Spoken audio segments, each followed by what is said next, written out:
Hello friends, welcome back to my channel. ഞാൻ എടുത്തേക്കുന്നത് ice cream ബോളാണ്. ഇതിൻ്റെ അടപ്പ് ഒന്ന് മാറ്റുന്നുണ്ട്. അതിനുശേഷം ബോളിൽ നമുക്ക് പെയിൻ്റ് ഒന്ന് അപ്ലൈ ചെയ്ത് കൊടുക്കാം. ആ അടപ്പിന് ഞാൻ പെയിൻ്റൊന്നും കൊടുക്കുന്നില്ല. ഇനി ഇത് നമുക്ക് ചേർത്തൊന്ന് ഒട്ടിച്ചു കൊടുക്കണം.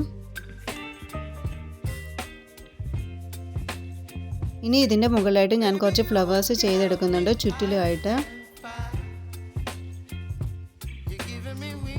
റെഡ് കളർ ഫ്ലവറാണ് ചെയ്യുന്നത്.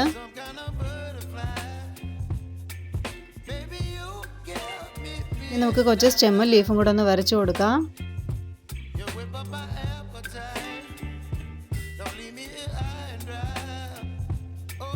ഫ്ലവേഴ്സ് റെഡി ആയിട്ടുണ്ട്. ഇനി ഇതുപോലൊരു കാർഡ്ബോർഡ് പീസ് എടുക്കുന്നുണ്ട്. അതിൻ്റെ മുകളിലായിട്ട് ഈ ഫോം ഷീറ്റ് ഒന്ന് ഒട്ടിച്ചു കൊടുക്കുന്നുണ്ട്.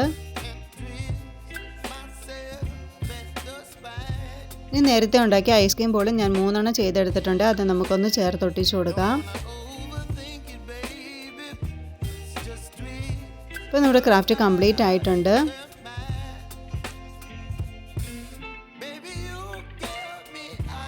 ഇത്രയുള്ള ഇന്നത്തെ വീഡിയോ. നിങ്ങൾക്ക് ഈ വീഡിയോ ഇഷ്ടപ്പെട്ടെങ്കിൽ നിങ്ങൾ തീർച്ചയായിട്ടും ലൈക്ക് ചെയ്യണം, സബ്സ്ക്രൈബ് ചെയ്യണം. Thanks for watching.